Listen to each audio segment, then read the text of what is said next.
Students, next part of the lesson is properties of nerve fibers.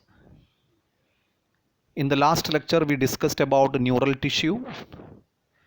Neural tissue has two types of cells, nerve cell and the neuroglial cells. Nerve cell is a structural and functional unit of nervous system. Nerve cell has got dendrons and axon, which makes up the nerve. Based on the function, nerves are sensory nerve, motor nerve and mixed nerve. A nerve that arises from sense organ and go to the CNS is called as a sensory nerve. Nerve which arises from the CNS and go to the effector organ is called as a motor nerve. Based on the presence or absence of myelin sheath, nerves are of myelinated neurons or non-myelinated neuron.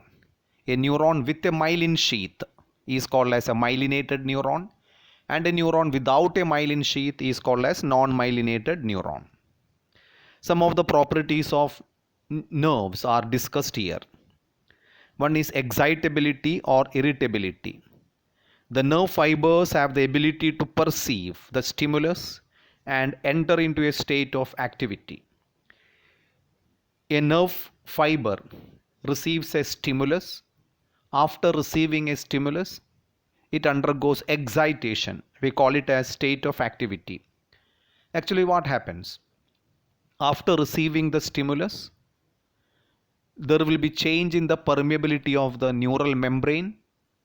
Due to that, there is movement of ions into the axoplasm.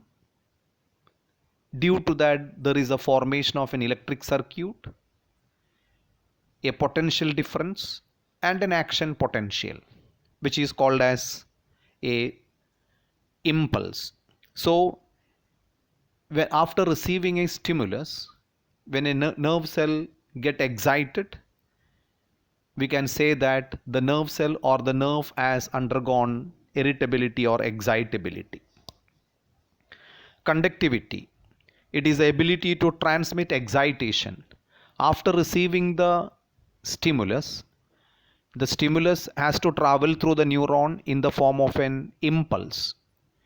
So it can transport the impulse through the neuron, and that property of the neuron is called as conductivity. A neuron is capable of undergoing excitation and conduction. Third one is stimulus. Any change, physical, chemical or electrical, in an external or internal environment which brings about excitation in a nerve and generally in an organism is called a stimulus. Any change in the surrounding,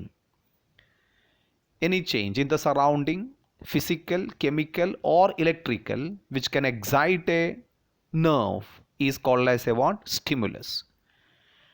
After receiving the stimulus, the nerve undergoes excitation and this stimulus passes through the nerve in the form of an impulse.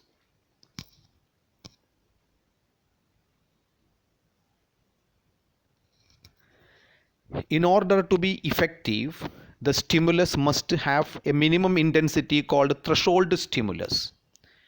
Weak or subliminal stimulus will have no effect, while strong or supraliminal stimulus will produce as the same degree of impulse as a threshold stimulus. So a weak stimulus fails to generate an impulse. In order to generate an impulse, the stimulus should be what? Strong. How strong? There is a threshold stimulus. If the stimulus is at the threshold level or beyond the threshold level, one can say that the nerve has undergone excitation and it will be able to transmit an impulse.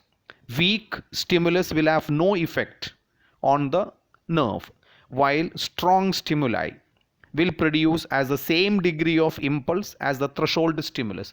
Threshold is a value. If the stimulus is beyond the threshold value, the impulse produced is same as that of the threshold value. That is the meaning.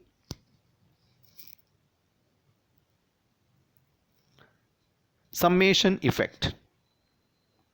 A single subliminal stimulus will have no effect, but if many such weak stimuli are given in a quick succession, they may produce an impulse due to addition or summation of the stimulus. When a weak stimuli is applied on a neuron or a nerve cell or a nerve fiber, the nerve fiber is not going to undergo any excitation because it is a subliminal stimuli. If so many weak stimuli are given and the addition of the weak stimuli is equal to the threshold stimuli, then it will be able to produce an excitation on the nerve. That is called as summation effect. If a nerve fiber receives a weak stimuli, it will not undergo any excitation. If a nerve receives many weak stimuli and addition of all these stimuli is equal to the threshold stimuli, then the nerve may undergo excitation. That is the meaning of summation effect or addition effect. All or none law.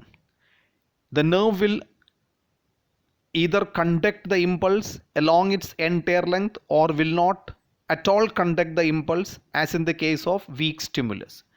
If impulse can be conducted through a nerve or it cannot be conducted through a nerve depending upon the degree of stimulus.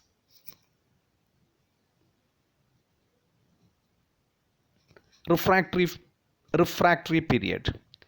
It is a time interval about millisecond during which a nerve fails to respond to a second stimulus, however strong it is. Means stimuli in succession.